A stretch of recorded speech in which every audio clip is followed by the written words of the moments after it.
Hello, I'm Bill from Great American Classics. Today we're talking about the courageous men and women who shaped our history through sacrifice, resilience, and determination. Our topic today is the flamethrower tanks of Iwo Jima, and in this story we'll reflect on what they endured, what they accomplished, and what their legacy still means for us today. For 74 days before the invasion, American battleships and bombers pounded the volcanic island of Iwo Jima with devastating force. Nearly 7,000 tons of explosives fell from the sky. 22,000 naval shells tore into the black beaches and rocky slopes. American planners believed this overwhelming bombardment had shattered Japanese defenses, and that resistance would crumble quickly once Marines came ashore.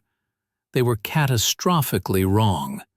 When the first waves of Marines stormed the beaches on February 19, 1945, they discovered that the Japanese defenders had survived almost untouched, waiting silently in an underground fortress carved deep into volcanic rock.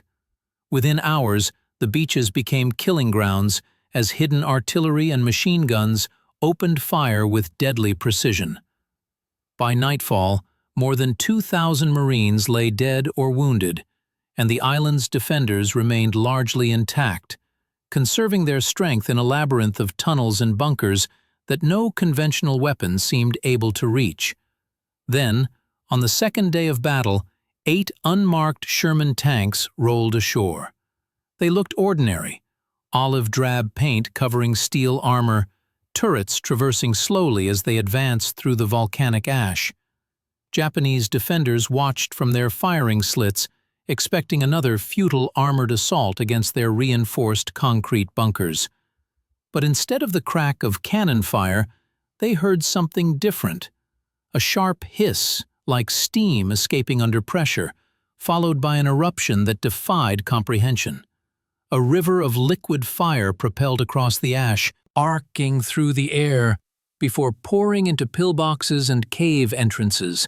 The bunkers lit up from within, furnaces in seconds, and screams echoed briefly before vanishing into silence. To the Japanese, it was as though the gates of hell had opened on their island. To the Marines, it was salvation. These 8 modified Shermans were secret creations, born in Hawaiian workshops, where Navy construction battalions and chemical warfare experts had worked through sleepless nights to solve a problem that was killing Marines by the hundreds. These machines carried not shells but napalm, thickened into burning gel that could reach into the very heart of Iwo Jima's underground labyrinth. For the first time, the Americans possessed a weapon that could force defenders from positions that had withstood days of bombardment. Within hours, word spread across the front lines in hushed, reverent tones: the flame tanks work. And with that revelation, the balance of power on Iwo Jima shifted fundamentally.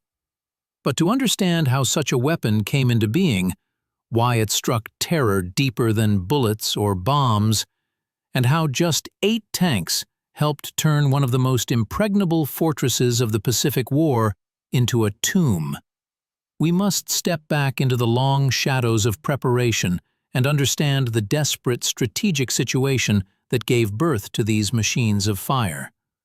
By the summer of 1944, Japan's military leaders understood with cold clarity that the war was turning against them. The Mariana Islands had fallen after bloody campaigns at Saipan, Tinian, and Guam. From these newly captured airfields, massive B-29 Superfortress bombers could now strike the Japanese home islands directly. Tokyo itself, once safely beyond American reach, was suddenly vulnerable to strategic bombing. The Imperial General Staff examined their maps and recognized that Iwo Jima, a volcanic island halfway between the Marianas and Japan's home islands, represented a critical position. If the Americans captured Iwo Jima, they would gain not only a forward base for fighter aircraft to escort their bombers, but also an emergency landing field for damaged B-29s returning from raids over Japan. Perhaps more importantly, they would cut Japan's aerial warning network in half, reducing the time Japanese defenders had to prepare for incoming bomber formations. The island itself was a geographical oddity, no larger than 8 square miles, a speck of volcanic ash and sulfurous rock rising from the Pacific Ocean. But to Japan, it was sacred ground, part of the Tokyo prefecture itself, considered the homeland. To America, it was a dagger pointed at the heart of the enemy's war-making capacity. In June 1944, General Tadamichi Kuribayashi was appointed commander of Iwo Jima's defenses. Unlike many of his peers in the Japanese officer corps, Kuribayashi was not blinded by romantic notions of samurai tradition or the superiority of Japanese fighting spirit. He had studied in Canada and traveled extensively in the United States before the war. He had seen American factories, with their endless assembly lines producing tanks, aircraft, and weapons in quantities that Japan could never match. He understood industrial warfare with a clarity that few Japanese officers possessed. Kuribayashi's mission was not to achieve victory in any conventional sense. That was impossible, given the overwhelming material superiority of American forces. His mission was to extract such a terrible cost in American lives that the United States might hesitate before stepping onto Japan's home islands.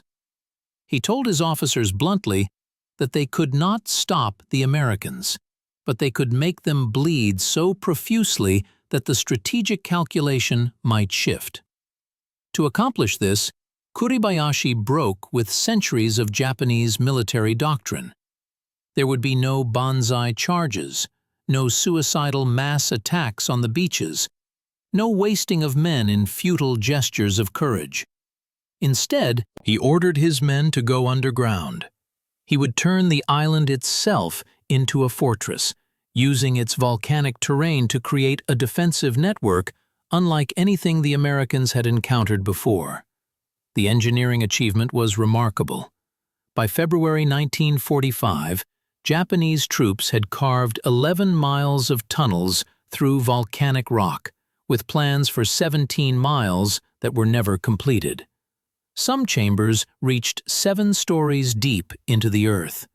5,000 caves and dugouts were connected by hidden passageways that allowed defenders to move unseen between positions. Underground hospitals with operating theaters, storage rooms stocked with rice and water for months of siege, and communication centers buried 75 feet below ground and linked by telephone wire created a self-contained defensive system. Above ground, 1,500 concrete positions dotted the island, each one carefully placed to provide interlocking fields of fire. Pillboxes reinforced with 4 feet of concrete could withstand direct hits from naval shells. Bunkers were hidden behind steel shutters that opened only long enough for defenders to fire, then closed before American guns could respond. From Mount Suribachi in the south to the Rocky Plateau in the north, every inch of the island was sighted, mapped, and calculated with mathematical precision. Kuribayashi stationed 21,000 men in this fortress. 2,000 defended the area around Mount Suribachi. 15,000 occupied positions on the northern plateau under his direct command. A central reserve of 4,000 stood ready to move through tunnels to reinforce any sector where Americans broke through. His doctrine was mathematical, cold, and relentless. Every soldier must kill 10 Americans before he dies. This was not rhetoric, but strategic calculation designed to maximize the cost of victory. For 74 days before the landings, American battleships and bombers pounded Iwo Jima relentlessly. The bombardment was the longest and heaviest pre-invasion bombardment of the Pacific War. The beaches were churned into smoke and rubble, Volcanic ash turned to powder under the weight of explosives. American planners, observing the devastation from offshore, believed the bombardment had wiped out most resistance. They projected the island would fall in 5 days, perhaps a week at most. Intelligence estimates proved catastrophically wrong. Less than 200 Japanese positions had been destroyed by the bombardment. The rest remained intact, defenders waiting silently in their underground chambers, protected by layers of rock and concrete that absorbed the shock of explosions. Artillery pieces were wheeled back into caves after each bombardment, then rolled forward when the shelling stopped. Machine guns remained in bunkers that appeared destroyed from the outside, but were fully operational inside. When the Marines came ashore on February 19, 1945, they met an enemy that was untouched, disciplined, and waiting. The invasion force was massive, 70,000 Marines of the 3rd, 4th, and 5th Marine Divisions, supported by hundreds of ships and thousands of aircraft.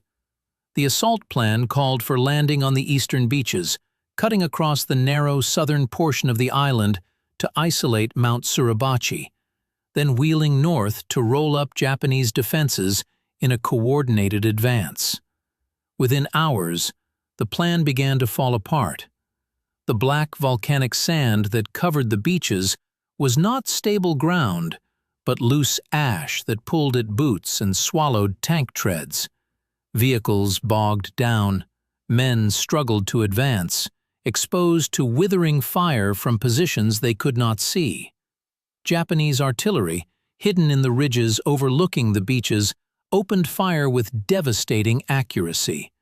Machine gun nests that had remained silent during the bombardment now revealed themselves, creating interlocking fields of fire that cut down Marines as they struggled through the ash. By nightfall on the first day, more than 2,400 Marines were casualties, and the first objective, capturing Airfield No. 1, remained out of reach. The Marines were now facing not just soldiers, but an entire subterranean fortress, one that conventional weapons seemed unable to uproot. It was fundamentally a problem of firepower, but firepower alone would not be enough. Artillery shells and naval gunfire could destroy surface structures, but they could not reach deep into caves or force defenders from tunnels. Grenades and satchel charges could seal individual positions, but the Japanese simply moved to another firing point through their tunnel network. Portable flamethrowers, carried by individual Marines, could reach into caves, but the men who carried them became priority targets, and casualty rates among flamethrower operators were unsustainable, sometimes exceeding 70%. The solution to this tactical nightmare had been developing 5 months earlier, far from the black volcanic sands, in the humid heat of Hawaii. At Schofield Barracks on Oahu, a small group of men worked in secrecy on a project that carried the highest urgency. Their deadline was merciless, and their task was clear: create a weapon that could burn the Japanese out of their caves while protecting the men who operated it. The project was led by Colonel George Unmacht, a career officer of the United States Army Chemical Warfare Service. At 58 years old, with 44 years of service, Unmacht understood both the promise and the peril of flame weapons. He had studied reports from earlier Pacific campaigns and seen how portable flamethrowers performed in the jungles of Saipan and the coral caves of Peleliu.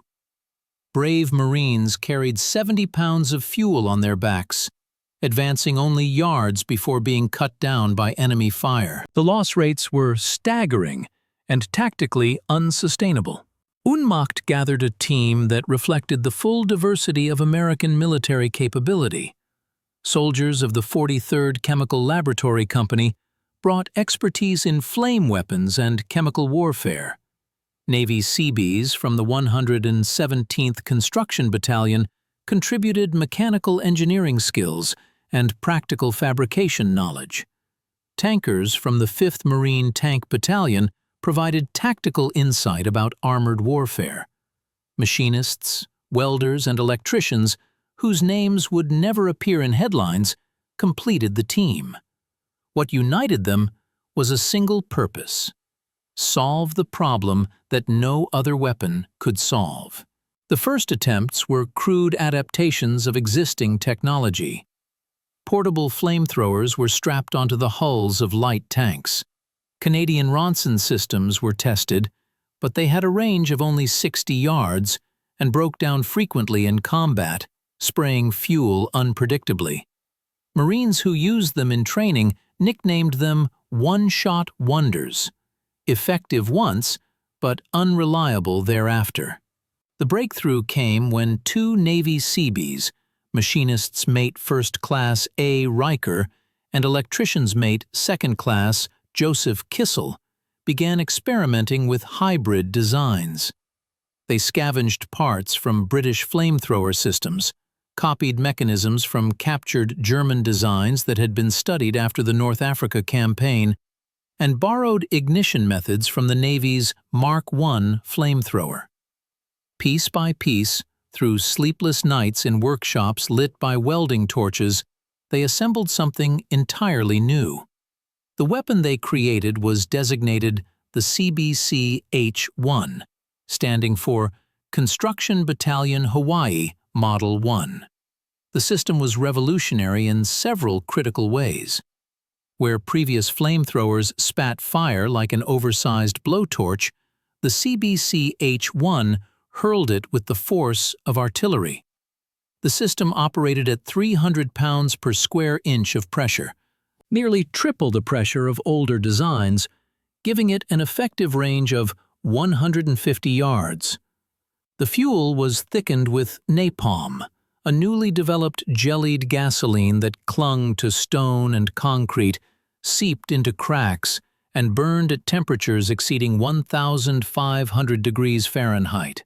Most critically, the flame gun was no longer bolted awkwardly to the outside of a tank hull. It replaced the Sherman tank's main 75mm cannon directly, mounted in the turret. This meant the weapon had full turret traverse capability and could elevate from -10 to +35 degrees. The gunner could aim the stream of fire just as he would aim a conventional shell, using the same periscopes and sighting mechanisms, with precision that earlier flame weapons could never achieve. Inside each converted tank, 290 gallons of fuel mixture waited in armored tanks, enough for approximately 80 seconds of continuous fire. Doctrine advised firing in short bursts of 2 to 3 seconds to conserve fuel and maintain tactical flexibility. But the crews knew that in moments of desperation the tank could pour out a sustained river of flame until its reservoirs ran completely dry. Safety was paramount in the design process. Earlier flame tanks had suffered catastrophic explosions when hit by enemy fire, as compressed air systems could ignite and turn the entire vehicle into a fireball. For the CBC-H-1, engineers used nitrogen gas instead of compressed air to pressurize the fuel system. If the tank was punctured, nitrogen would not support combustion, greatly reducing the risk of catastrophic fire. Multiple fail-safes were built into every system to prevent accidental detonation.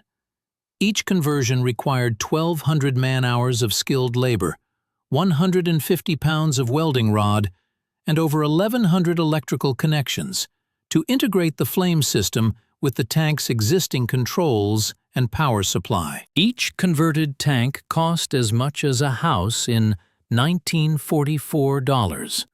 But the men working in Schofield's workshops did not think about costs or budgets. They thought about Marines dying in caves, shot down before they could reach their targets with portable flamethrowers. And they thought about the element of surprise. The converted tanks were painted in ordinary olive drab.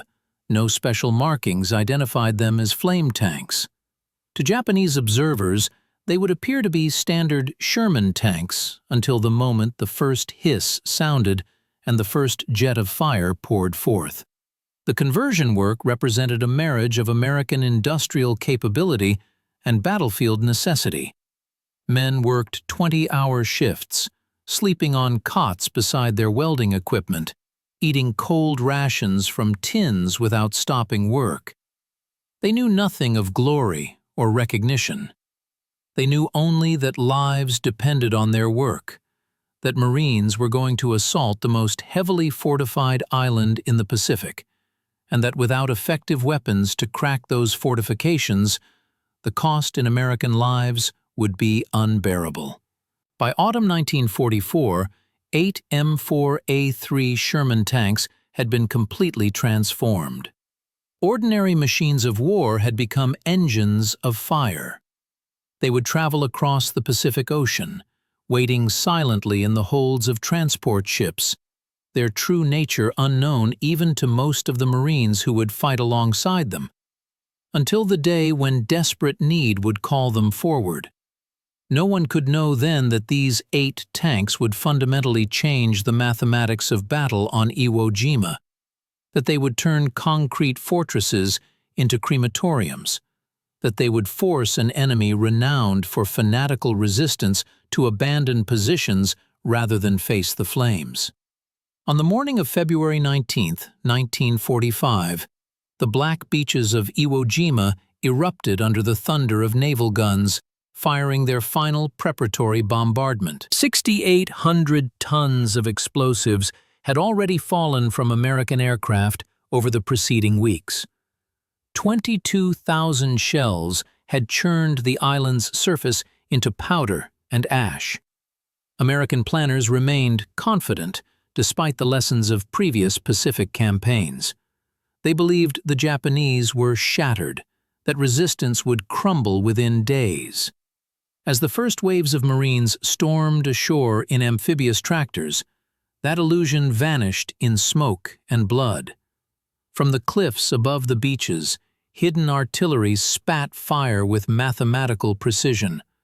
From pillboxes buried deep in volcanic rock, machine guns opened with interlocking fields that turned the beach into a killing ground.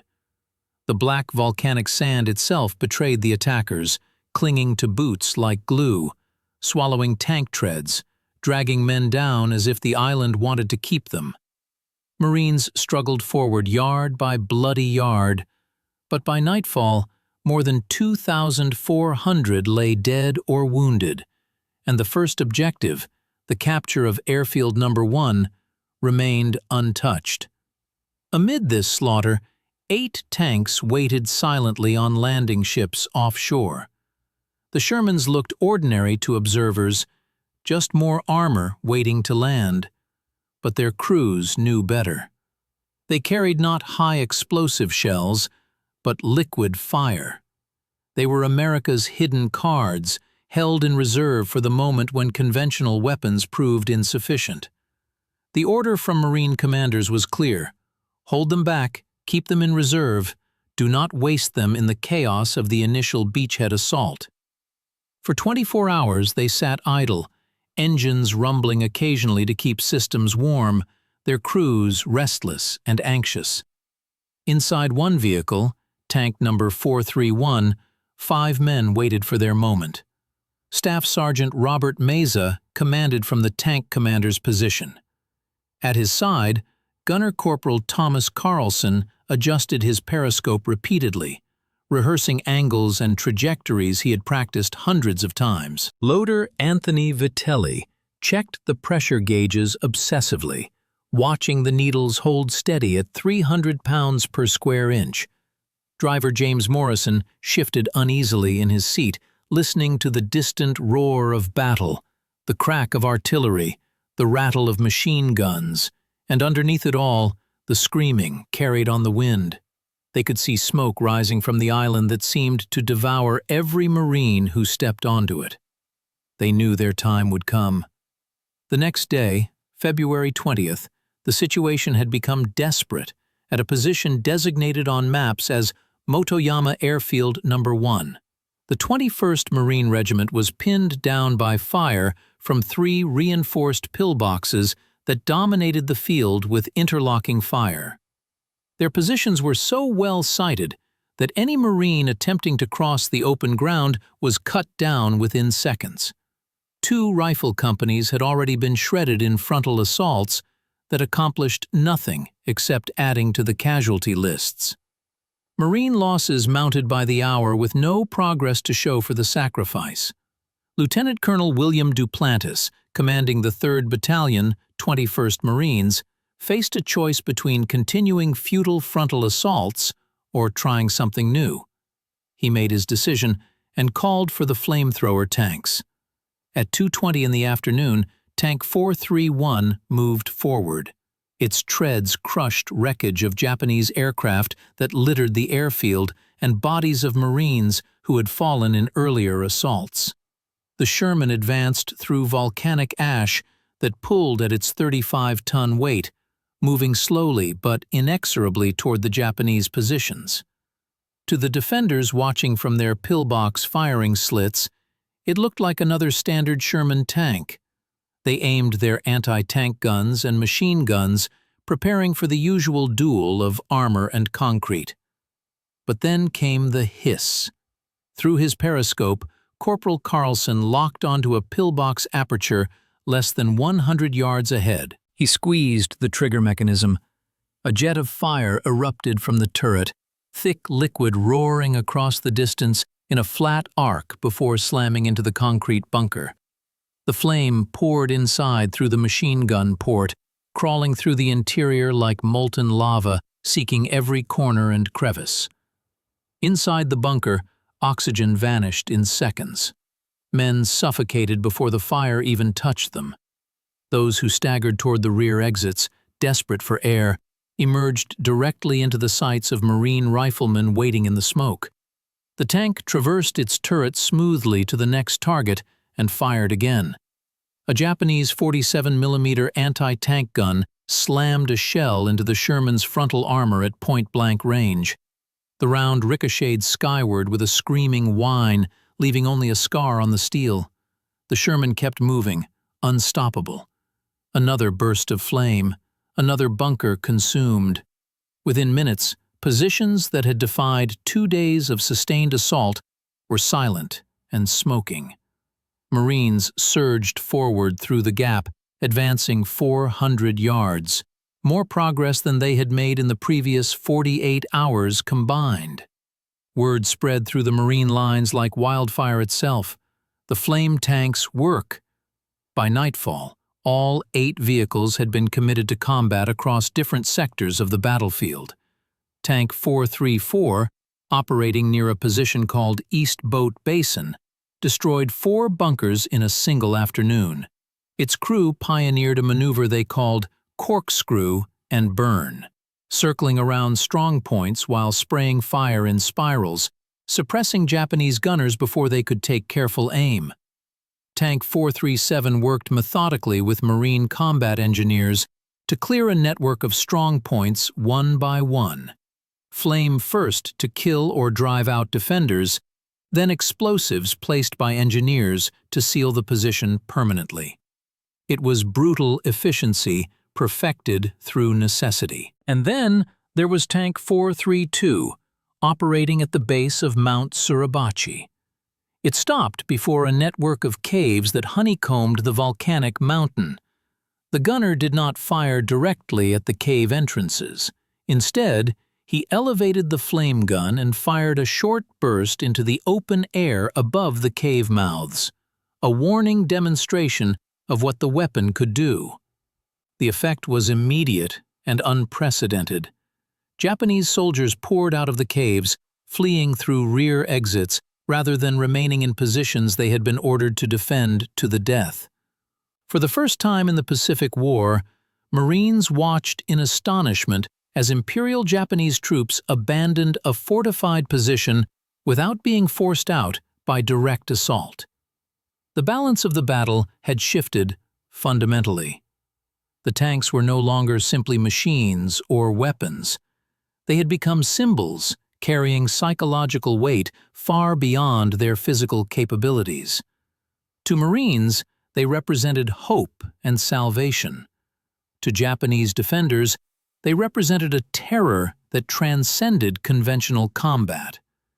Every battle plan from that moment forward was rewritten to incorporate the flame tanks. Infantry assaults were delayed until flame tanks could arrive to support them. Marines learned to follow 50 yards behind the tanks, close enough to exploit the shock and confusion the flames created, but far enough back to avoid the searing heat and the possibility of fuel splashing back from targets. Artillery observers began marking targets not for conventional shell fire, but for the firestorms the tanks could deliver. On Iwo Jima, a new kind of warfare had begun, and its impact would reverberate far beyond this single volcanic island. By February 23, 1945, the fourth day of the battle, the struggle for Iwo Jima had reached a critical juncture. Marines had raised the American flag atop Mount Suribachi that morning in a moment captured by photographer Joe Rosenthal, an image that would become one of the most famous photographs in American history. The flag raising represented a symbolic victory and boosted morale throughout the American forces. But military realities on the ground told a different story. The real battle was only beginning. To the north of Mount Suribachi lay terrain that Marines would come to know by names that reflected the horror of fighting there.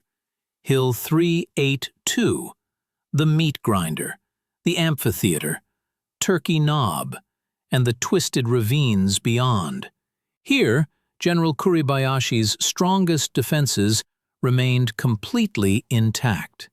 Here, 7 stories of tunnels honeycombed the rocky hills. Here, the fate of Iwo Jima would ultimately be decided through the most brutal fighting of the entire campaign. And into this inferno rolled the flame tanks, now proven in combat and eagerly requested by Marine commanders who had seen what they could accomplish. The approach to Hill 382 was a nightmare born of careful Japanese engineering and favorable terrain. The hill itself rose sharply from the surrounding ground, offering excellent observation and fields of fire. Pillboxes overlooked every possible avenue of approach.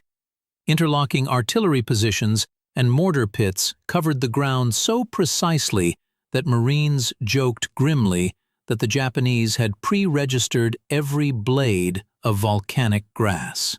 Previous assaults against these positions had bled entire battalions white. Casualty rates soared past 50% in some units. One regiment had lost 70% of its effective strength merely in reaching the base of the slopes, without even beginning the assault on the summit.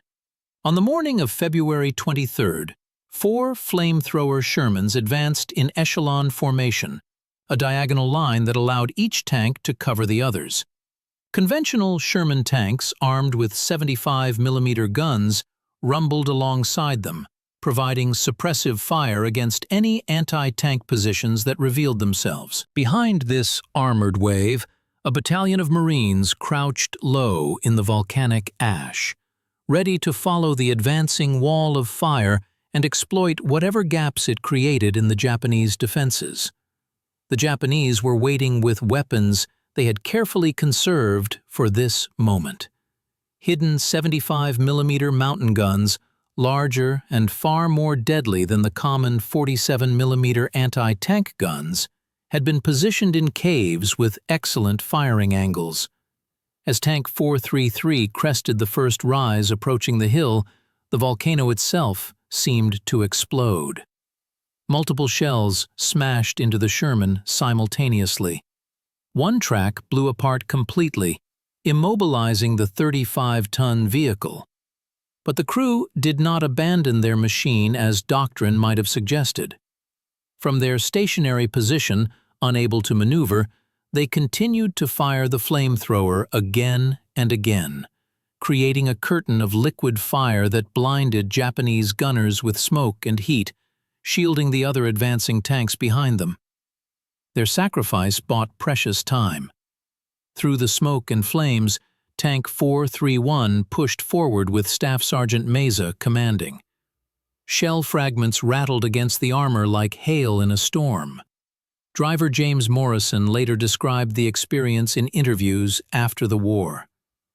"You couldn't see more than 10 feet ahead through the smoke and volcanic dust. The world was nothing but flame and darkness. You drove by instinct and faith, trusting that your training would be enough." At 60 yards from a major Japanese stronghold, Tank 434 unleashed a devastating blast of fire. But this time, something was different.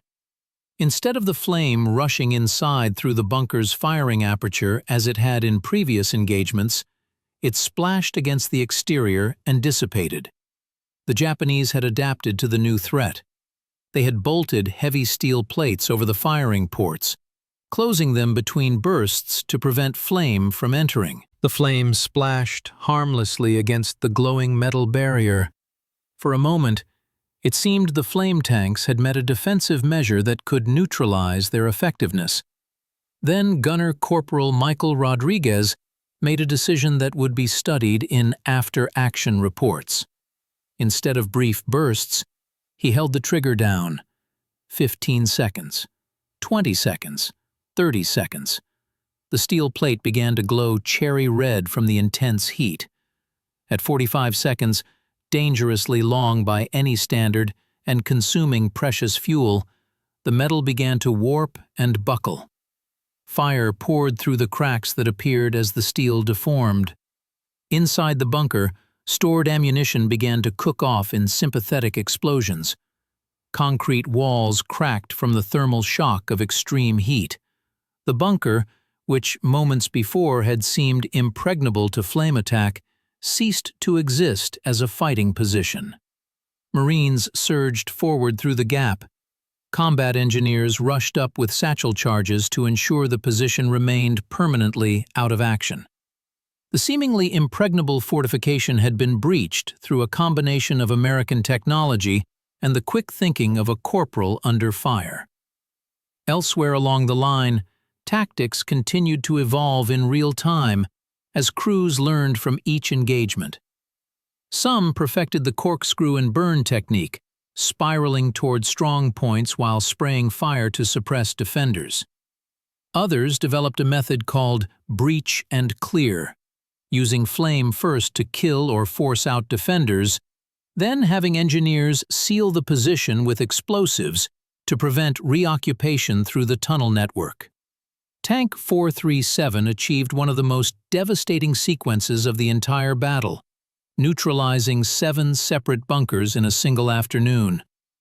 Working in close coordination with Marine engineers, its crew turned killing grounds that had stopped entire battalions into open terrain within hours. But perhaps the most psychologically effective moment came at the base of Mount Suribachi, where Tank 432 faced another network of caves. The tank commander, Sergeant William Patterson, gave a simple order to his gunner: fire one short burst into the air above the caves, not at them. The flame arced through the air, a demonstration of capability rather than an actual attack. The effect was immediate and profound. Dozens of Japanese soldiers fled from the caves, abandoning positions they had been ordered to defend to the death. Marines watched in stunned silence as enemy troops deserted their posts without a shot being fired at them directly. For the first time in the Pacific War, Japanese resistance had cracked not from bullets or shells, but from pure psychological fear of the flames. The power of the flame tank as a weapon of terror had been decisively demonstrated. Yet for all its devastating effectiveness, the flame tank was not invincible, and the men who crewed them were not immune to the dangers of combat. On March 11th, Tank 438 was struck by a Japanese suicide attacker, a soldier who had strapped explosives to his body and flung himself against the rear engine compartment of the Sherman, where armor was thinnest. The explosion tore through the engine and into the crew compartment. 3 crew members died instantly in the blast and resulting fire. It was a sobering reminder that technological innovation and tactical superiority could not completely erase the element of sacrifice that war demanded. Still, for every tank destroyed or disabled, another returned to action. Damaged vehicles were dragged back to rear areas under fire by Marine tank recovery teams. Navy Seabees worked through the night, often under Japanese artillery fire, to repair damaged systems and get the tanks operational again. The cycle of destruction and resurrection mirrored the battle itself, relentless, grinding, merciless, but ultimately moving forward toward victory through sheer determination and superior resources. The climax of the flame tank's role in the battle came during the final week of March at a place Marines called the Bloody Gorge. Here, in a ravine less than 700 yards wide, General Kuribayashi had gathered his last 3,000 combat-effective troops for a final stand. Every cave, every crevice, every tunnel mouth bristled with weapons. The gorge represented the last major defensive position on the island, and Kuribayashi intended to extract the maximum possible cost from the Americans for its capture. On March 21st, 6 operational flame tanks led the assault, supported by 4 additional tanks that had been rushed from Hawaii. These reinforcement tanks were less advanced models, earlier conversions with shorter range and less sophisticated systems, but they were still deadly. The 10 tanks advanced in a crescent formation, their overlapping streams of fire leaving no shadows or dead ground where Japanese defenders could hide safely. Marines followed close behind, tossing white phosphorus grenades into cave mouths to mark targets for the flame tanks and to add to the smoke and confusion. Engineers moved forward with satchel charges and explosives, sealing cave entrances after the flames had done their work. The gorge became an inferno unlike anything yet seen in the battle. Japanese suicide squads erupted from spider holes, concealed positions just large enough for one man to hide in. They were cut down by Marine riflemen before reaching the tanks. Anti-tank guns fired at point-blank range, their crews engulfed in flame even as they loaded and fired their weapons with desperate courage. One Japanese officer, wielding a samurai sword in a final gesture of traditional warrior spirit, charged directly toward Tank 434. The bow machine gunner froze for a critical second, stunned by the sight. Marine riflemen from the supporting infantry shot the officer down before he could reach the tank. The sword fell into the black ash, another symbol of old ways meeting modern warfare. By sunset on March 21st, more than 800 Japanese defenders lay dead in the gorge. Over 8,000 gallons of fuel mixture had been consumed in a single day, a record for the entire campaign. Marine casualties were heavy, with dozens killed and hundreds wounded, but they were far fewer than a conventional assault without flame support would have demanded. After-action analysts would later calculate that the flame tanks had reduced American casualties by nearly 40% in sectors where they operated.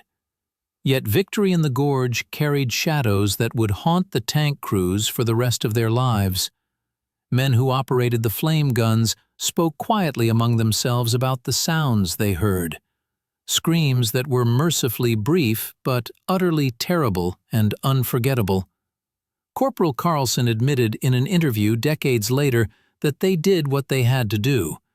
But at night, even years after the war, you could still hear those screams in memory.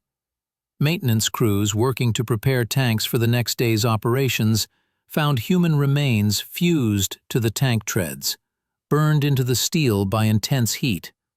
Blowtorches were required to scrape the remains off so the tanks could function properly.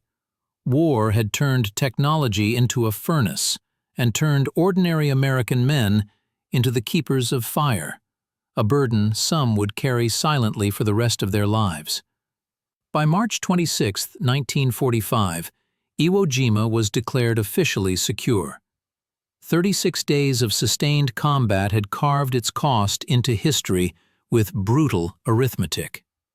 The Americans had suffered 26,000 casualties, with nearly 7,000 dead, making Iwo Jima one of the bloodiest battles in Marine Corps history. Japan had lost nearly all of its 21,000 defenders. Of that number, only 216 emerged as prisoners of war, an extraordinarily low number that reflected both the Japanese determination to resist to the death and the devastating effectiveness of American firepower, particularly the flame weapons. Many Japanese soldiers who might have survived conventional combat cited a single reason for surrendering: the overwhelming fear of burning alive. The flame tanks had not simply broken bunkers and destroyed fortifications. They had broken the will to fight, crossing a psychological threshold that even the most intense conventional bombardment had failed to achieve. When the guns finally fell silent, both sides took stock of what the battle had cost and what it had accomplished. To the Marines who survived, the victory came at a price that stunned even the most seasoned veterans of previous Pacific campaigns. Entire battalions had been reduced to fragments of their original strength. The black volcanic sands were littered with wreckage, the detritus of battle, and the bodies of men who would never go home. But those who survived understood a truth that analysts would later confirm through careful study of casualty statistics. Without the flamethrower tanks, the cost in American lives would have been far higher, perhaps unbearably so. The numbers told the story with brutal clarity. More than 1,000 fortified positions had been destroyed during the battle. Approximately 30% of all Japanese casualties were inflicted either directly by flame weapons or in positions that had been attacked by flame. In sectors where flame tanks operated in direct support of infantry assaults, American casualties dropped by nearly 40% compared to sectors where only conventional weapons were available. Military analysts later estimated that as many as 5,000 Marine lives had been spared because the flame tanks provided a way to neutralize fortified positions without requiring direct infantry assault. 8 machines, born in secret workshops in Hawaii through the dedicated labor of men whose names mostly remain unknown, had fundamentally shifted the mathematics of death on Iwo Jima. The Japanese response in the final days of the battle reflected the psychological impact of the flame weapons. Suicide squads with explosives strapped to their bodies specifically targeted the flame tanks, understanding that eliminating these weapons was worth any sacrifice. Snipers concentrated fire on the narrow vision slits of tank crews, hoping to blind or kill the men inside. Anti-tank gun crews held their fire until flame tanks came within point-blank range, then concentrated every available weapon on these priority targets. But it was never enough to stop them. The tanks looked identical to regular Sherman tanks until the moment they fired, and by then, the characteristic hiss had already sounded, and the flames were already pouring forth. General Kuribayashi, in one of his final radio transmissions before being killed in action during the last days of fighting, admitted what must have been a bitter truth for a traditional Japanese officer. He reported to his superiors that the enemy's flame tanks had proven more effective than their artillery or their naval bombardment, that Japanese forces had no effective counter to them, and that these weapons turned the strongest defensive positions into tombs for their defenders. It was an acknowledgement that courage and determination, qualities the Japanese defenders possessed in abundance, were insufficient against American technological and industrial superiority. Yet the cost of the battle was not measured only in casualties or ground captured. The crews of the flame tanks carried their own burdens, psychological scars that no amount of training had prepared them for. Men who had unleashed torrents of fire into bunkers and caves spoke in later years of nightmares that persisted for decades. Staff Sergeant Meza, who commanded Tank 431 through most of the battle, never forgot the sounds. In an interview decades after the war, he said that you would hear the screams for only a few seconds before they stopped, but at night, even years later, you kept hearing them again, and you could never burn that sound out of your mind. Maintenance crews bore their own form of trauma, less discussed but equally real. They scraped charred human remains from tank hulls after each day's fighting. They patched holes in armor that had been blackened by explosions.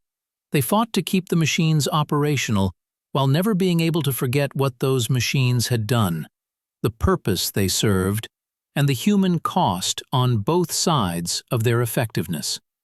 For American military commanders and strategic planners, the lessons of Iwo Jima were clear and would influence tactical doctrine for years to come. The flamethrower tanks had not only saved American lives, but had demonstrated a fundamental principle about the future of warfare: that innovation, technology, and industrial capacity could overcome even the most determined human resistance, when courage and fortification seemed to create an impossible defensive position. Bravery alone was no longer sufficient in an age of mechanized warfare. The weapon that could reach into the deepest bunker and the strongest cave had changed the calculation of what was possible on the battlefield. For the Japanese military and for Japan as a nation, the battle represented tragedy without redemption. Soldiers who had been ordered to hold their ground to the last man, who had been indoctrinated to believe that death was preferable to surrender, instead abandoned positions in the face of flames they could not resist.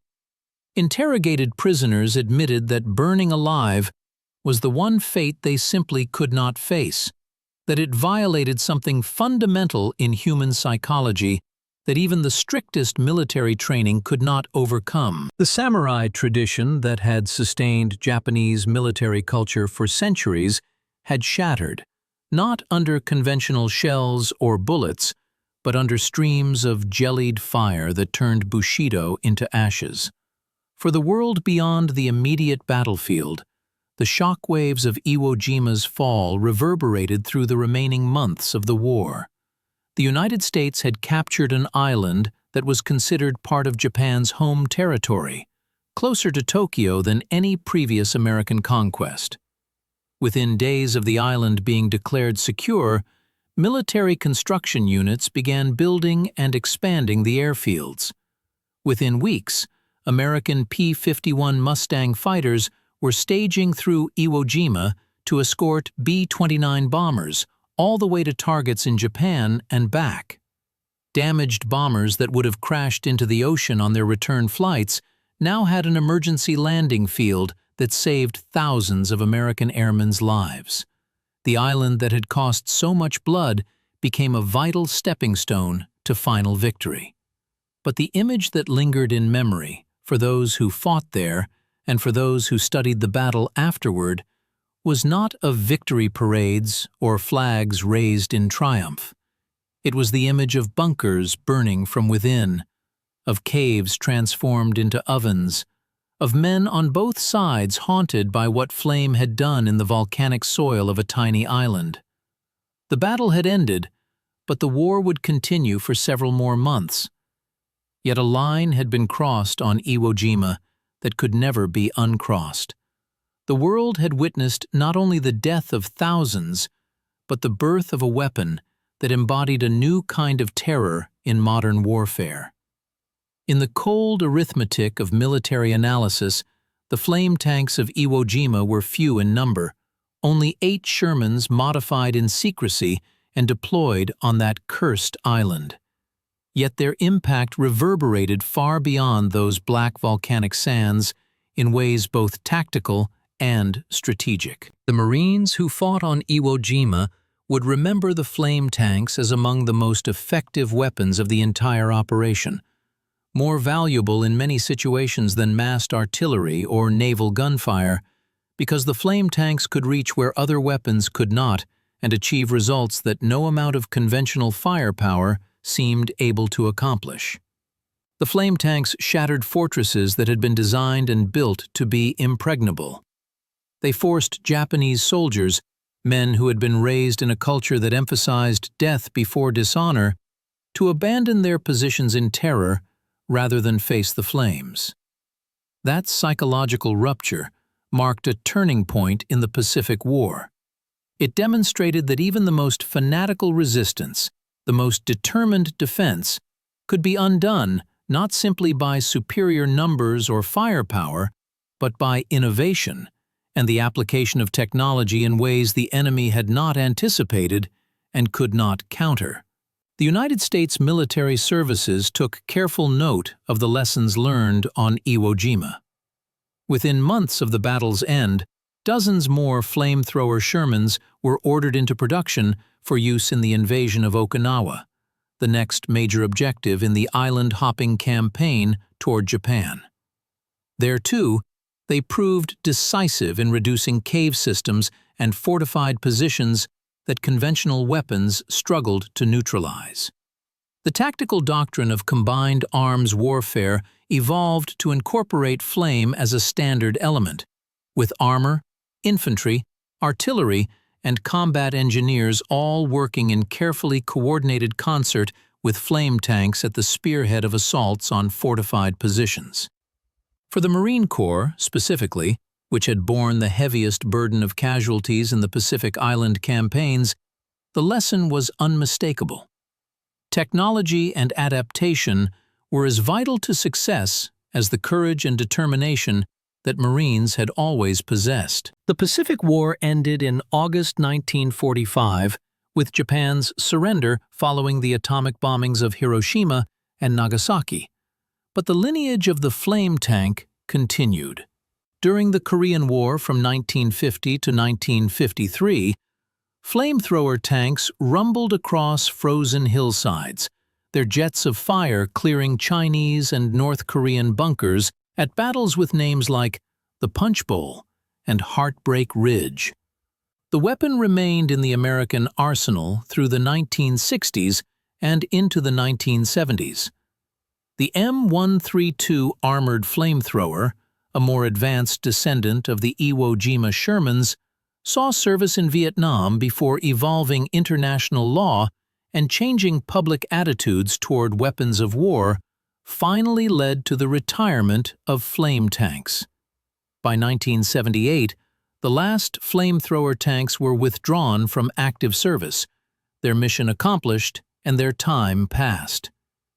Yet their legacy endures in memory and in museums.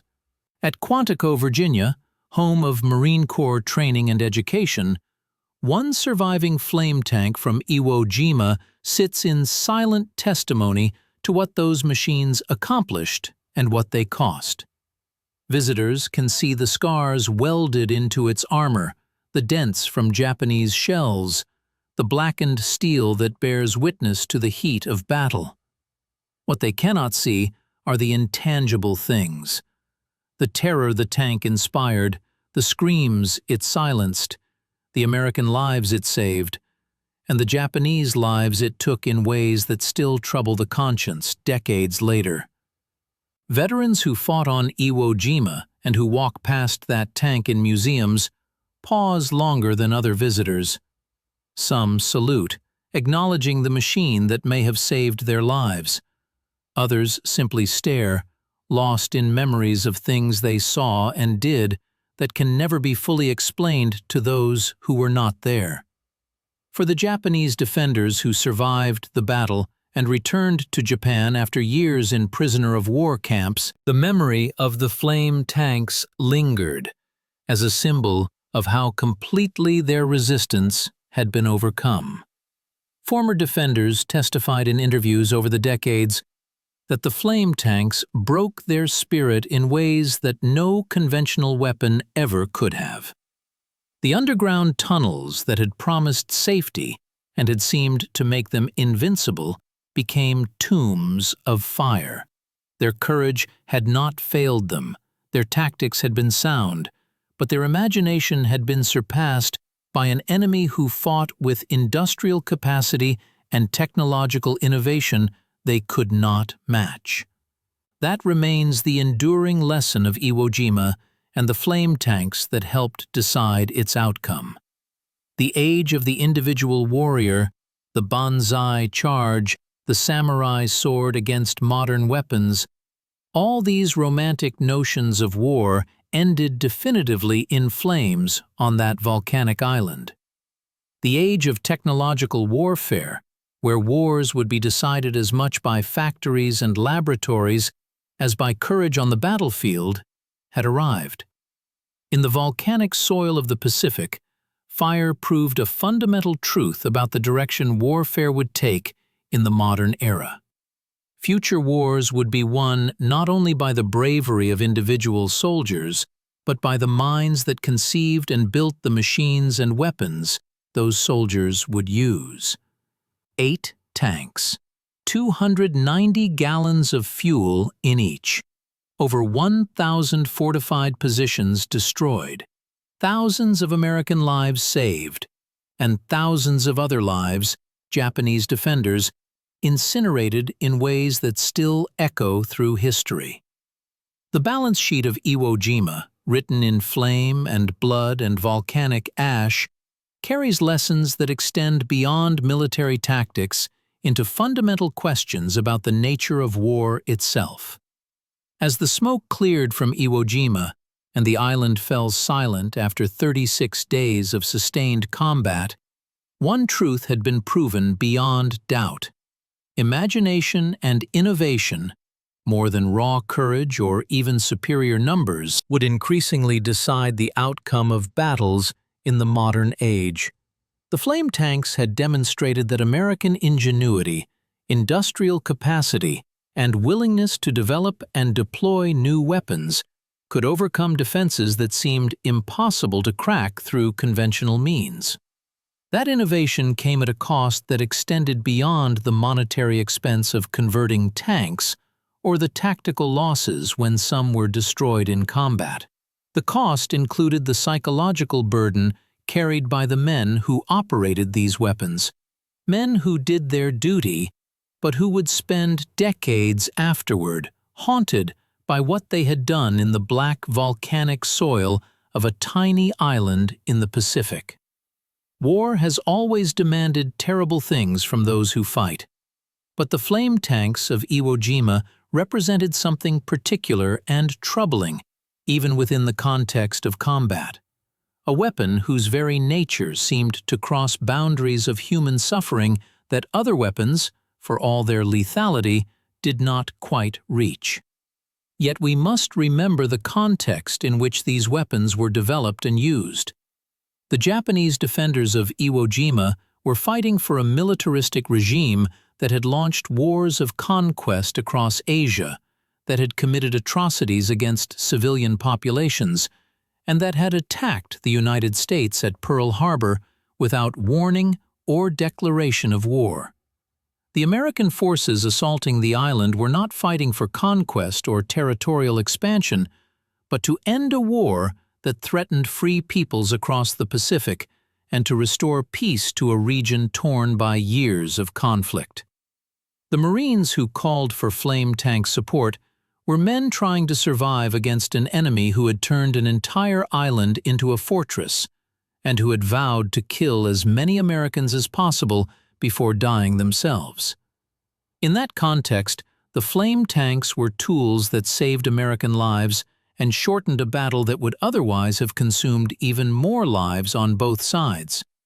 The men who built, transported, and operated these weapons deserve to be remembered not as perpetrators of atrocity, but as Americans who served their country in a time of global crisis, who applied their skills and courage to a task they believed was just, and who bore the costs of that service with dignity even when those costs included psychological burdens they carried for the rest of their lives.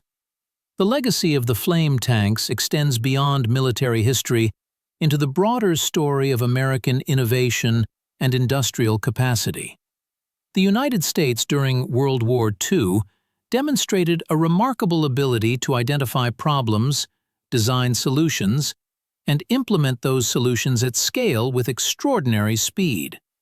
The flame tanks were born from observation of a tactical problem, developed through collaboration between multiple military services and civilian contractors, tested and refined under pressure, and deployed successfully within months. That pattern of innovation, collaboration, and implementation reflected strengths that characterized the entire American war effort, and that remain relevant to understanding American achievements in the decades since. When we remember Iwo Jima and the flame tanks that helped turn the tide of battle, we are remembering a moment when American forces faced one of the most difficult military challenges of the Pacific War, and met that challenge through a combination of courage, sacrifice, and technological innovation. We remember Marines who climbed onto black volcanic beaches, knowing the odds against them.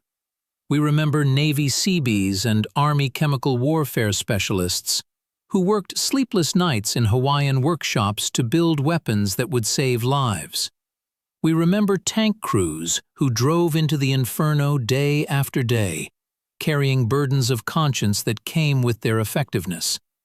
And we remember, with appropriate solemnity, the Japanese defenders who died in those flames. Enemy soldiers who fought with determination for their homeland, even in service to a cause that history would judge harshly.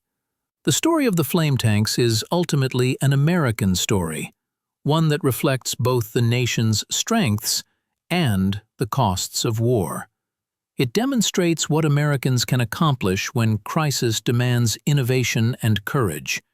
It reminds us that victory in war requires not just bravery, but also the industrial capacity to build superior weapons and the tactical intelligence to use them effectively.